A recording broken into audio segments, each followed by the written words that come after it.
Assalamualaikum warahmatullahi wabarakatuh. Perkenalkan, nama saya Fikri Fasyaharani dengan NPM 223516516080. Di sini saya akan menjelaskan tentang konsep hierarki Maslow. Hubungan antara perusahaan dan karyawan sangat penting untuk dipahami dalam konteks manajemen sumber daya manusia dan keberlanjutan organisasi. Salah satu pendekatan yang dapat digunakan untuk memahami kebutuhan karyawan adalah teori hierarki kebutuhan Maslow. Teori ini menjelaskan bahwa manusia memiliki 5 tingkat kebutuhan yang harus dipenuhi secara berurutan. Kebutuhan fisiologis, rasa aman, sosial, penghargaan, dan aktualisasi diri. Dalam konteks perusahaan, pemenuhan kebutuhan-kebutuhan ini dapat meningkatkan motivasi kerja dan kepuasan karyawan. Namun, dalam praktiknya, banyak perusahaan menghadapi tantangan dalam menciptakan hubungan kerja yang harmonis. Beberapa faktor seperti perbedaan persepsi antara manajemen dan karyawan, kurangnya komunikasi yang efektif, serta kebijakan yang tidak adil dapat menyebabkan ketegangan. Oleh karena itu, penting bagi perusahaan untuk menerapkan model manajemen hubungan karyawan yang efektif, seperti komunikasi dua arah yang simetris, untuk memastikan bahwa suara karyawan didengar dan dihargai. Penjelasan rinci mengenai setiap tingkat kebutuhan dan contoh penerapannya dalam beberapa perusahaan. Yang pertama, kebutuhan fisiologis. Kebutuhan fisiologis merupakan tingkat dasar dalam hierarki Maslow, mencakup kebutuhan-kebutuhan dasar untuk bertahan hidup seperti makanan, air, tempat tinggal, dan kesehatan. Contoh penerapannya, perusahaan Unilever memberikan gaji yang memadai kepada karyawan untuk memastikan bahwa mereka dapat memenuhi kebutuhan dasar mereka. Dengan memenuhi kebutuhan fisiologis ini, karyawan dapat bekerja dengan lebih fokus dan produktif tanpa terganggu oleh masalah dasar kehidupan sehari-hari. Yang kedua, kebutuhan akan rasa nyaman.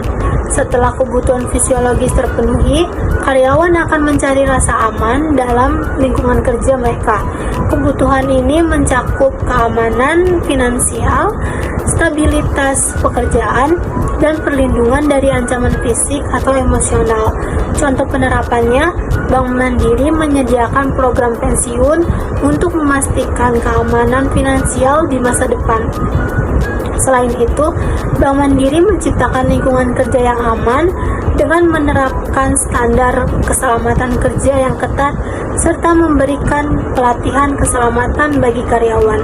Dengan cara ini, karyawan merasa lebih tenang dan aman dalam menjalankan tugas mereka.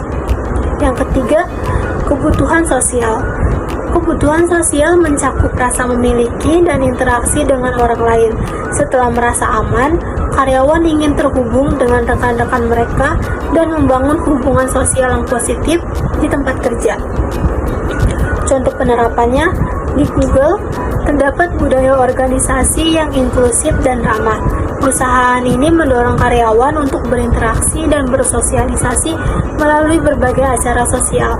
Misalnya, Google sering mengadakan acara seperti piknik perusahaan atau kompetisi olahraga untuk memperkuat hubungan antar karyawan. Dengan membangun rasa kebersamaan dan dukungan di antara rekan-rekan kerja, Google membantu karyawan merasa lebih terhubung dan termotivasi dalam pekerjaan mereka. Yang keempat, kebutuhan akan penghargaan. Setelah memenuhi kebutuhan sosial, karyawan mencari pengakuan atas kontribusi mereka. Kebutuhan akan penghargaan mencakup pengakuan dari atasan, penghargaan atas pencapaian, serta kesempatan untuk berkembang secara profesional. Contoh penerapannya, Microsoft menyediakan jalur karir yang jelas di mana karyawan memiliki kesempatan untuk dipromosikan berdasarkan prestasi mereka. Dengan memberikan penghargaan dan pengakuan ini, Microsoft meningkatkan motivasi karyawan untuk bekerja lebih keras dan mencapai tujuan organisasi. Yang kelima, kebutuhan akan aktualisasi diri.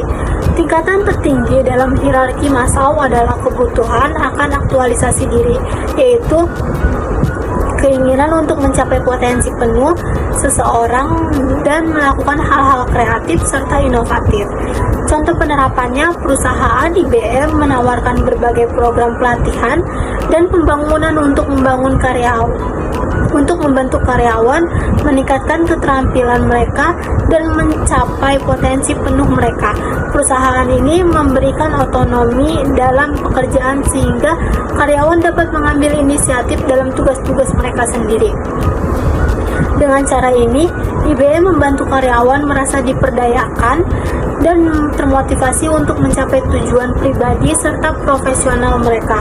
Peran humas dalam konteks ini menggunakan konsep dan teori Granick dan Han. Ada 4 model.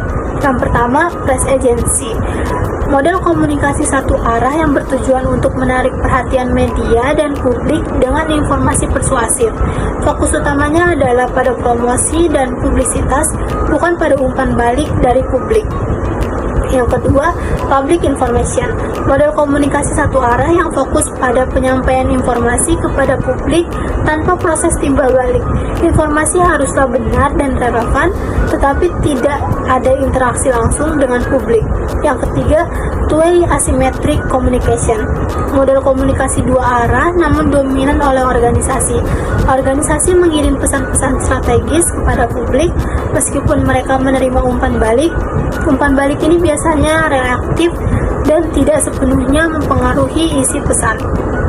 Yang keempat, two-way symmetric communication. Model komunikasi dua arah yang ideal, di mana suara publik dianggap sama kuatnya dengan organisasi.